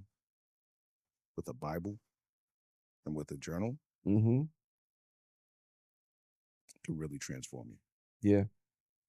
When I got out, I found myself I wouldn't say depression is the word, but I found myself to be hyper stimulated as a result of everything coming at me so fast now. Yeah. Now I'm on social media. I got to get purpose over pension going again. Mm-hmm. But in order for me to do that, I have to log into Instagram. I have to be on Instagram. Yeah. And everything's just being boom, boom, boom, boom, boom. And it's like, whoa, this is too much. It's a lot. Yeah. This is too much. After me having a 3-month, 100-day detox. And now I'm seeing everything that's going on in the world to me not knowing anything about the world. Mm-hmm. And I'm still trying to recover from that. Yeah. Damn. I'm trying to recover from it. Like Really? there were a lot of things that I was like, my connection with God and how focused I was and how many times I was praying throughout the course of the day and reading his word. It felt great. But now that I'm out, I'm hurting. I'm just now starting to get into some type of routine, but I feel like the adversary is still telling me you have to put out content. You have to see what content is out there that you might be able to push out. Yeah. Forget about your connection with God. Spend time building the thing that God has given you, but it's not about building the thing that God has given you. It's about spending time with him.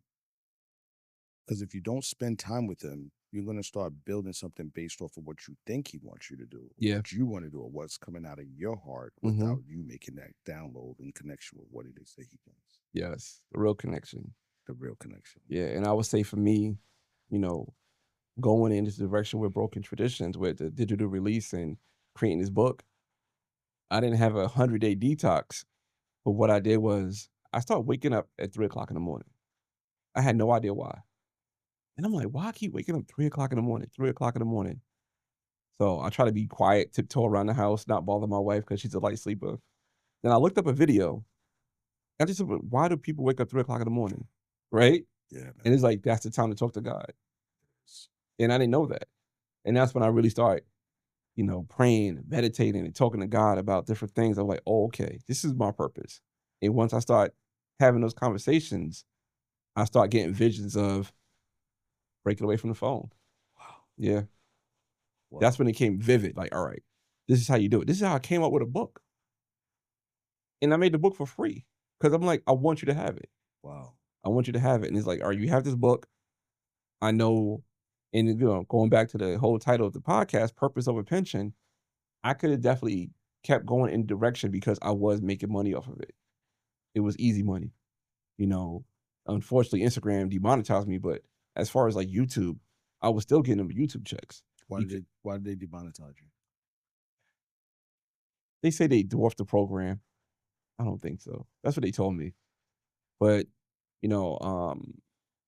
I think that, I guess we could talk about this offline, but Instagram did not have a good monetization program. And I think YouTube had the best one, and they figured it out. And Instagram was just kind of throwing money out there, and they just didn't know what they were doing. They didn't know what they're doing. And And another thing too, as far as like me having this new vision, I was actually on phone calls with Instagram, right? Because they see the following, they see the engagement, but they see that I was slowing down. And they reached out to me via email as one of their representatives and said, hey, we would like to have a sit down with you to talk about your engagement and help you post more. So, okay, fine. What? You got a call from Instagram? Well, first it was a email, then email turned to a call. I think it might still be on my call logs, like Instagram. It would show like Instagram LLC as a call ID. And I had like a 30-minute sit down with Instagram. They had this before, and they gave me tips on how to post, right? So I said, all right, I'm gonna do these tips. I didn't really do it because it wasn't natural to me. Then they called me again and said, hey, we want to do another follow-up with you. And the call never went through. And I wasn't mad about it. I was like, I'm over this now. Yeah. I don't like, think about this. You could sign up for Instagram for free. They have somebody who's calling content creators to tell them how to post to keep people on their platform. So I'm like, I'm taking time out my day. This is at night after work, time that I'm having my family to talk to Instagram to tell me how to post so I could keep Lenny on Instagram a little bit longer so they can sell more ads to, I don't know, I guess Mr. Beast. You know what I'm saying? They can sell ads to somebody so they could make more money. Wow. Like, it was just, that was a wake-up call for me right there. Like, all right, this is really becoming a problem. How long ago was that? A little less than a month ago. What? Yeah. Yeah, a little less than a month ago. What does your social media usage look like now? Very minimum. I use Instagram as WhatsApp. So I just DM people. Like, I may look at your stories. I'm like, all right, that's cool. But I star some people content because they're not going to show it to me. Like, you starred. My boy Kofa starred. Like, I have people who are starred so I can see what they post. Gotcha. If I don't star it, I'm not going to see it. Right. So I see a few things and I'm off because I'm not using it to create content no more. I haven't posted on Instagram for my Broken Traditions page for a couple of weeks. I only post on wins and lessons because I want to grow my new podcast. But as far as posts, I don't post no more. I just use it as a DM. I use it as a message now. Is that going to be permanent? It's looking like that, yeah. Wow. Yeah. Like, I'm verified. I'm thinking about unverifying my account because what am I paying this money for? Like, I don't care if a fake Broken Traditions page come up again. Like, it doesn't matter no more. What about you pushing the message for digital incarceration? I ain't going to do it just via YouTube. I'm gonna focus on YouTube. I do a weekly podcast episode. What time is it? I think my podcast just dropped. Yeah, it dropped 57 minutes ago. Nice. Yeah, 57 minutes ago it dropped. So, a weekly episode every 2:00 on Fridays. And I talk about my experience. I talk about other people's experiences. I bring in data, bring in research, just let people know that, this is a game that is designed to keep you hooked on your phone. And they're going to do whatever it takes for you to be hooked on your phone. And just like you mentioned, you working on something, you have to put your phone away. It says, just having your phone nearby, you drawn to pick your phone up.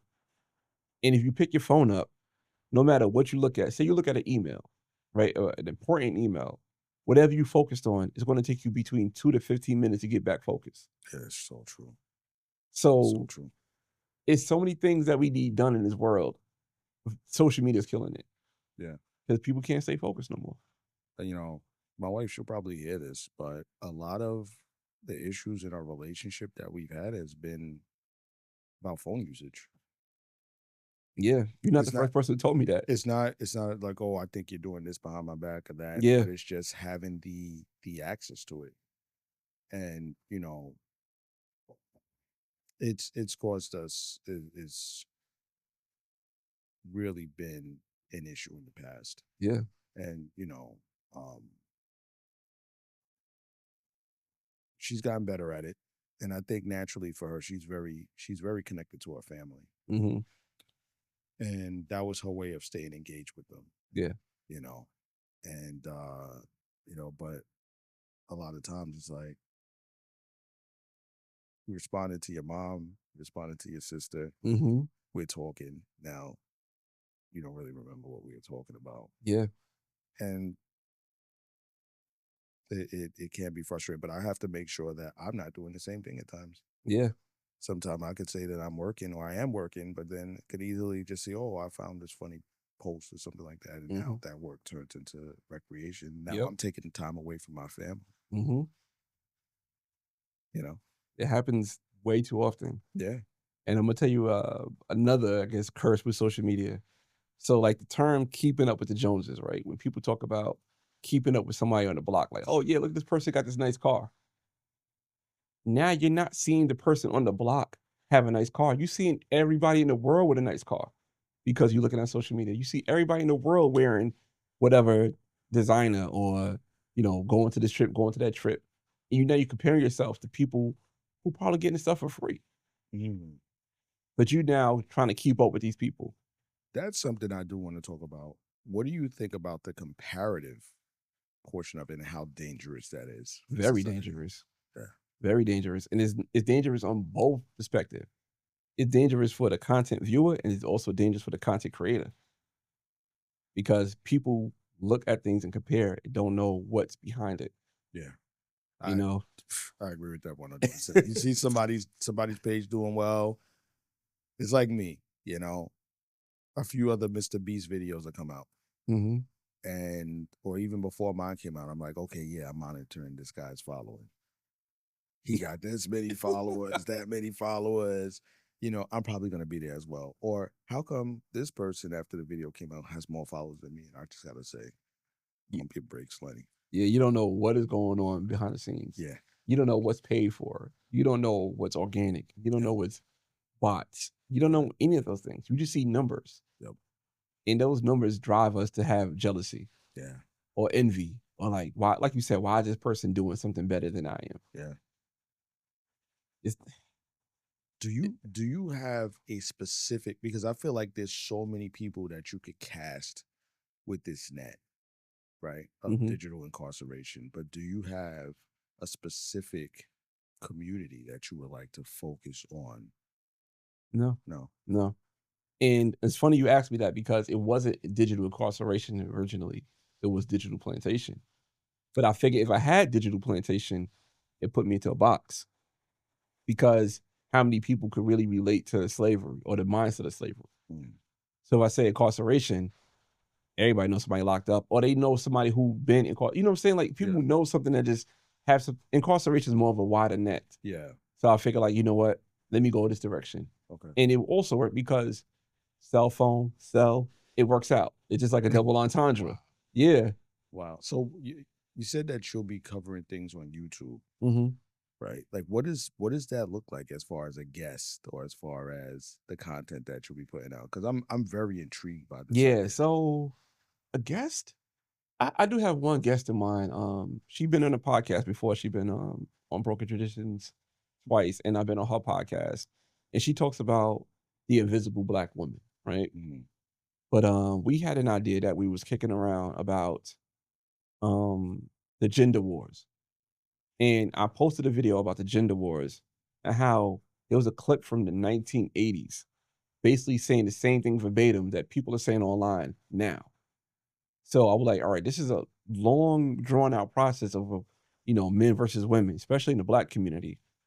Now I kind of want to bring it to the digital incarceration and how we touch these phones and have that conversation with her.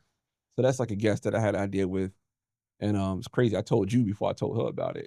But but it's going to be more challenging to have guests to talk about these things. But I think once the content start flowing, it's going to become more natural with the creativity process to have guests to talk about it. But I do like doing this, come on different platforms and talk about it. Okay. Yeah. Man, I love it. Yeah. I love it. Yeah. And you know, just talking about it, it really drives home how much I need to make sure that I have a handle on it. Yeah. Because it could get ugly very fast. And not to mention, you know, you have children, they see you on it, so they think it's normal. Right. And, you know, children using this drug at such early age, it's going to be hard to wean them off of it. Yeah. what if they want to get into content creation? My son, my oldest son, he's doing a few things. What do you suggest? You know, It got to be same thing as yours. It's got to be purposeful. yeah, You have to understand who your target audience is, and I would suggest, this is what I'm doing. Have at least 10 episodes mapped out. If you have 10 that's mapped out that you can keep in the vault when you have some downtime, I mean, you have like a down, I guess, creativity down slope. Like, all right, damn, I can't think of nothing. Let me grab one of these 10. You'd be good. Like I have 10 episodes that I created for the new direction of Broken Traditions. I only use one. I'm on my 4th episode. So I still have 9 in the clip that I didn't use yet. right. So I'll just say have it mapped out, have a plan, know who your target audience is, and depending on how many people your son going to hire, I don't know his budget, but focus on one platform. And focus on the platform you like the most. Social media a drug? I think so. Yeah. I think it's becoming a drug because it's no longer social media. I think Gary, how do you say his last name? Gary Vaynerchuk. Vaynerchuk. Yeah, Gary V. I think he says social media is now social interest. So whatever you're interested in, that's what you're going to keep getting fed. So if I'm interested in heroin, that's a drug, right? I'm not, like, I don't see people, I think how did Instagram say it? Instagram, the app to connect people or, see what your friends are up to. You don't see your friends no more. It's not the same thing. You don't. It's not the same app. So now that the app changed and reformed, it's a drug. And they know it's a drug because they use the same tactics that they use in the casinos. We talked about playing blackjack. They use the same tactics with the lights, with the, just the same thing as at the slot machine is on your phone as far as keeping you on the social media app. And they know that. Yeah. They know what they're doing. But the difference is when you go to Atlantic City, you go to Las Vegas, you go to whatever casino, there's an age limit. These apps, there's no age limit. They put an age limit, but the parent just feed it to the kid so the kid can shut up and they could just, watch Game of Thrones while the kid not bothering them. That's true. Yeah, so it's definitely a drug, but it's a drug that's not regulated. Right. Every other drug that's legal have an age limit. Social media really don't. That's a fact. Yeah. What does purpose over pension mean to you? Oh, man. So I'm glad you asked this question. Did you ask this to Ian? Right? I did. You did? Okay, so that's why I was prepared. Like, why did I know this question was coming? I always ask. Yeah. So what it means to me is having a purpose, but not chasing the money. So like Broken Traditions, what it was originally, that's me chasing the money, but it wasn't purposeful. It was me throwing seeds on concrete. It ain't gonna grow. It's just gonna be there. Right. But if I throw seeds, if I intentionally put seeds in the dirt and nourish it and make sure that it's something that is worth growing, it's going to grow. If I throw seeds in the concrete, it's not going to do anything. So me going in this direction, this is now a purpose over the pension of me knowing the algorithm, know what's going to click, know certain things to talk about just to get the views also equals money. I'm not doing that no more. I want to have a purposeful content as a content creator. I like that. And what I would have to follow up with is you've been doing content for a while, but you've shifted. Mm-hmm. Does that mean that your purpose has shifted? Or what does that mean for you as far as your purpose is concerned? How would you define that? Well, is it purpose or would it be Process? I'll say, I'm just somebody who evolved. Yeah. So like, say for example, like you was on Mr. Beast, right? Yeah. I seen your video before I seen Mr. Beast video because Mr. Beast is not my algorithm. Nor my son, who is 21, he's not watching Mr. Beast no more. So we don't have no type of engagement with Mr. Beast to know that you were on Mr. Beast. Right. So my first thing seeing Mr. Beast, like I told you, said Mr. Beast Cop. And I'm like, wow, Lenny's putting Mr. Beast Cop in his title. You're going to mess up your algorithm. So I didn't know you were on Mr. Beast. I just thought you was chasing views. Then once I see that you was on there, but to go back to what you're saying, you evolved in your content or you evolved in the stuff that you now consuming. So we're not watching Mr. Beast no more. No shade to Mr. Beast. We're not watching that no more. we watching more things that is where we at in life. So like, I'm not watching, I don't know, So Love and Hip Hop or something like that. I evolve. I'm not watching it. I'm watching more purposeful content. And I want to be in the space of making purposeful content, not be in the space of, you know, like I said, throwing seeds in the concrete. Right. Yeah. So it's more of evolved. Yeah. I mean, like your kids, like your oldest, he's not watching, was it Bluey? No. So No. he evolved. Yeah. So he's involved in his content. Like we always evolve, and is now you have to get to the space to evolve. So with what you see on social media with police officers, what type of content? And you probably don't see much content. No, I think I only see yours. But have you ever seen these like cops that are dancing and stuff like that? Yeah. On TikTok. Yeah. What do you think about that? I think it's a reach of relatability. Okay. So people don't think cops are just out here, killing people in the streets. Right. And show the human side of being a police officer. Yeah. Yeah. I like that because you have a lot of cops that are out there that absolutely hate that. And they say that it embarrasses the profession. But in reality, I think that many of those cops that do talk about it, it's just that they take themselves so serious that they use those people for their platform. They use those people for content. Yeah. I don't think that anybody, if you are passionate about your career and you've done your job well, I don't think anybody can take away from your career or the macro of law enforcement is. Yeah. And what it represents. Like, I don't think that it ruins the reputation of other police officers if this cop is dancing or it's a lot better than seeing the cop killing somebody. Right. Yeah, but I'll ask you this. The people who are pushing back on that content for police officers, are they older cops or are they cops that are kind of have, I guess a bloodline of being cops? Like, oh, my dad was a cop, my uncle's a cop, my brother's a cop. It's usually going to be older cops. Okay. It's usually going to be older cops. Okay, and I asked that question because I noticed, this is so long ago, but when Kirk Franklin came out, how many old school gospel artists didn't like Kirk Franklin because of the direction he was going in? Right. But that direction drew more younger people into it. Yeah. And now, my wife and I, we listen to a lot of gospel hip hop. We listen to gospel R&B, mainly gospel R&B. Yeah. I even listen to like gospel lo-fi. So it's like, they have gospel lo-fi? Yeah, they have gospel everything.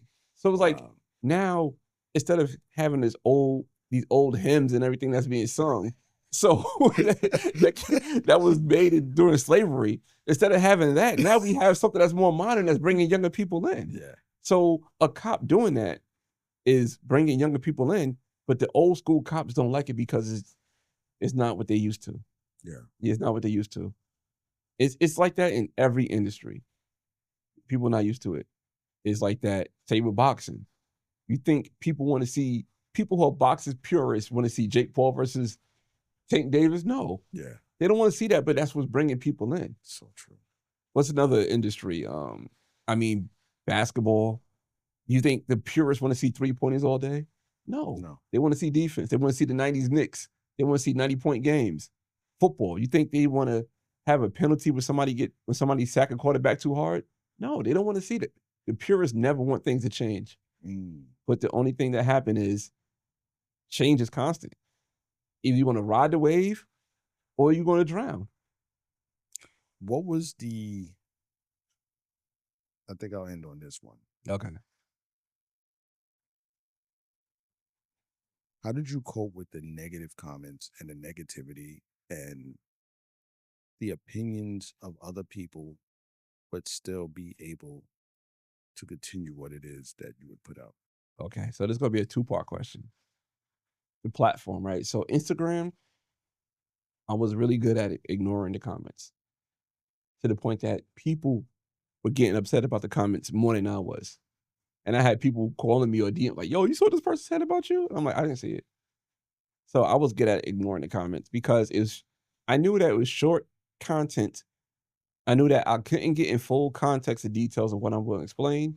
I knew that I only had between 15 to 45 seconds to talk about it. And whatever I could put out there, I could put out there quick enough for you to watch it and engage with the conversation. So I knew that those comments wasn't real full context. But then when it came to YouTube, that was a different story. I have, depending on the episode, my episodes are minimum 20 minutes, me by myself, or I had episodes me by myself for an hour. So I'm giving full context. I'm putting a lot of work into it. I'm putting a lot of effort into it. And when I do that and I get the negative comments, it was hard for me. I had comment anxiety. I couldn't look at it. It took me, like, if I had a video that did well and I started seeing the comments pop up, I had to literally sit down in my backyard, smoke a cigar, get ready, put on some music to look at the comments. So on YouTube, I had comment anxiety. On Instagram, I didn't care because I just knew that people weren't having opinions. But like me putting so much effort out there, it was hard. Wow. Yeah, it was hard. That's a real thing. Yeah. That's a real thing. When I open up my IG after a post that goes viral and I see 30 comments, I'm like, what do I have? Yeah. It's sad that the first thing that you think about is negativity or you're going to clap back. And sometimes I find myself, before I even read my Bible, I'm reading the comments because, like I said, I like the engagement. Yeah. But starting off the day with that negativity, it's not good. No, it's not good at all. And honestly, my son is the one that taught me, you know, the mindset of not starting off with your day with your phone. Yeah. Yeah, he's like, no, Dad. Like he also create content, like how your desk set up. His desk is similar to that.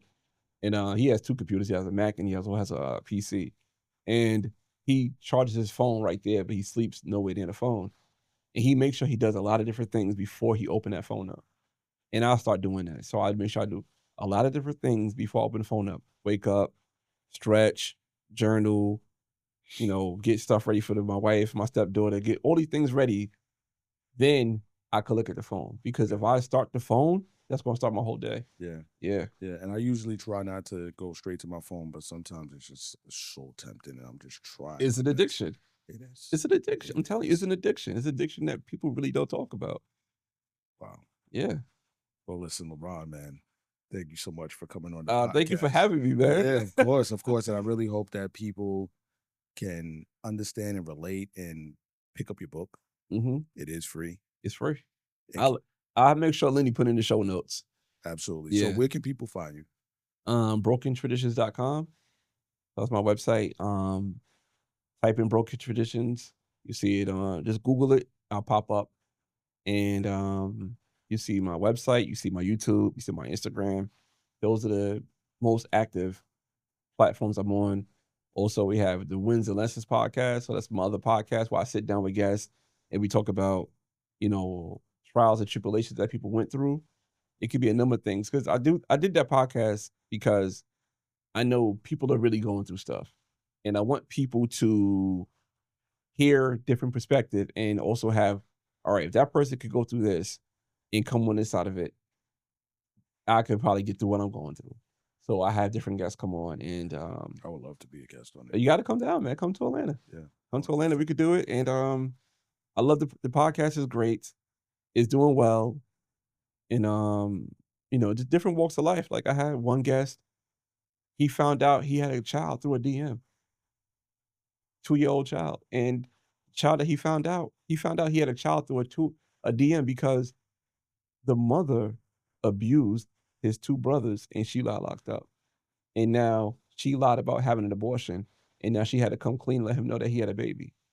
So now he's fighting through trying to get custody of his child, even though the mom got locked up. And he's still fighting through custody.